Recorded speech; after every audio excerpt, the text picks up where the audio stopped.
বন্ধুগণ, আজকে একদিন ছুটির দিন।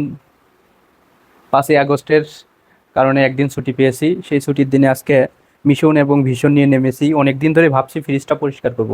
আগে দেখাই আমার ফ্রিজের ভিতরের অবস্থা। দেখুন কি পরিমাণ বরফ আমার ফ্রিজের ভিতরের অবস্থা দেখাবো আপনাদের। ফ্রিজের অবস্থা একদম কাহিল। দেখুন, সেজন্য আজকে অনেক দিন ধরে ভাবছি যে ফ্রিজটা পরিষ্কার করব, সেভাবে সময় হয়ে উঠছে না। আজকে কোনোভাবেই সময়টা নষ্ট করব না, সকাল সকালে নেমে পড়ছি ফ্রিজ পরিষ্কার করার জন্য। প্রথমেই ফ্রিজে যে খাবারগুলো আছে এইগুলো বের করে ফেলবো।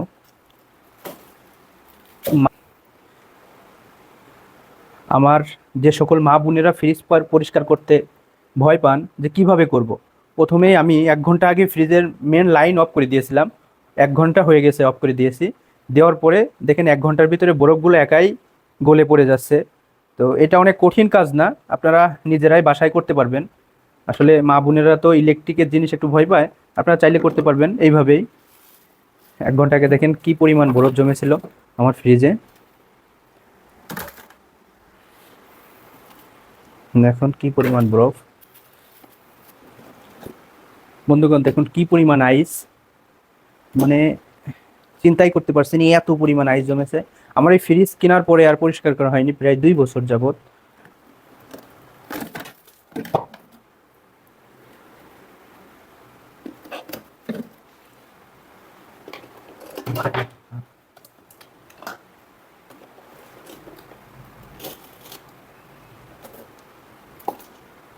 দেখুন আমার রাইস কুকারের রাইস কুকার বরফ,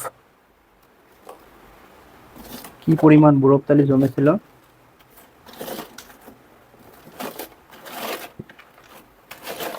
এবং এগুলো সম্পূর্ণ রক্ত, কুরবানির মাংস রাখা হয়েছিল সেই মাংসের রক্ত।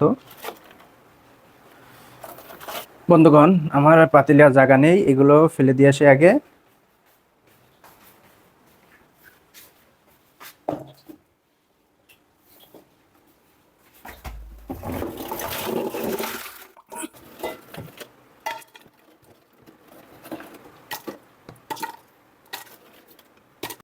বন্ধুগণ দেখুন ডিপটা কি সুন্দরভাবে পরিষ্কার করেছি, একদম নতুনের মতো লাগছে।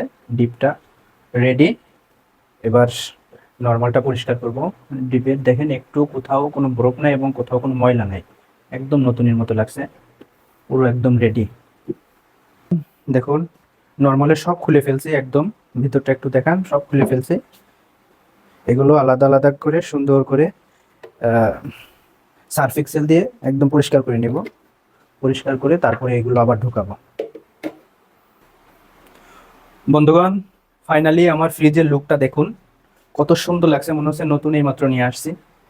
খুবই সুন্দরভাবে পরিষ্কার করছি। আপনারা যারা যারা ফ্রিজ পরিষ্কার করতে ভয় পান তারা এইভাবে ফ্রিজ পরিষ্কার করতে পারেন। এখন আমি ফ্রিজের লাইনটা দিয়ে দিব। লাইন দেওয়ার পরে, লাইন দেওয়ার 5-7 মিনিট পরে আপনারা পরবর্তীতে মাছ মাংস যেটাই দেন না কেন লোড দিবেন। 5-7 মিনিট অন্তত পক্ষে লাইন দিয়ে রাখবেন, এটা আপনার ফ্রিজের সেফটির জন্য। আমি লাইন দিয়ে দিয়েছি, দেখুন 5-7 মিনিট পরে আপনারা মাছ মাংস রাখবেন। ধন্যবাদ সবাইকে।